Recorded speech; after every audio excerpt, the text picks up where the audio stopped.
Now we're going to talk about the settings of the grades section. So we're going to go and click on the gear symbol in the upper right hand corner to go into the settings of our class. And then we're going to scroll down to the bottom to where it says grading.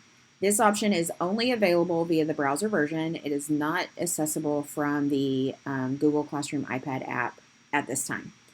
So down here at the bottom, you can go and change these settings if you wanted to set up grading categories, kind of like how we have grading categories set up in Teams.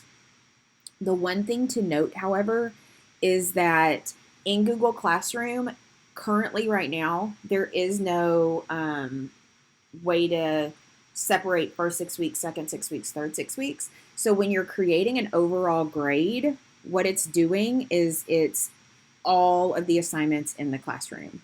It's not just first 6 weeks, second 6 weeks, etc.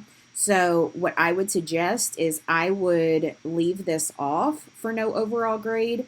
That way that your students won't see a grade and think that's their actual grade, because it's not going to reflect what their actual grade is in Teams.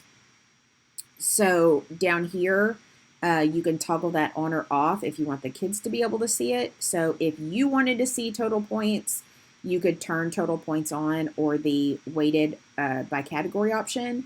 And then if you didn't want the students to see it, you could have it turned off. If you did want the kids to see it, you'd toggle it on. If you don't have an overall grade, that option is not available. And then you can add in grade categories. So you can set up a homework category. You can set up a test category.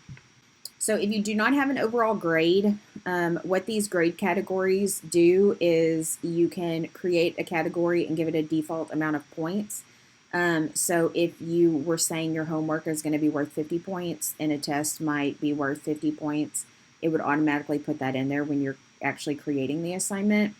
If you did want to use weights by categories, then the percentages would change. So you could do your homework percentage is 70% of your grade and your test is 30% of your grade.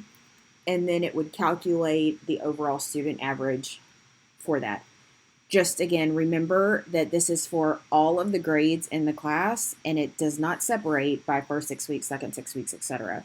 So this isn't going to give you a true grade per grading cycle, more like a running average of your yearly or semester, depending on how your class is set up option.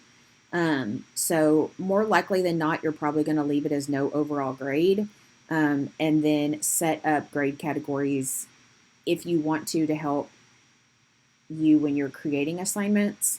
So I'm going to save this so you can see what gets added. So if I go to create a new assignment, now I have a grade category area here. So I can say this is a test. And assign that out. And see right here, it'll show that it's counting as a test grade versus a homework grade. If you wanted to have it so that the students would see what's actually counting as a major grade versus not, that is an option for you whenever you're setting up that grading section. So that's one way you can use these grade categories and not calculate an overall grade. So that's what the grade settings look like. Again, this is only available in your browser version of Google Classroom, not the app.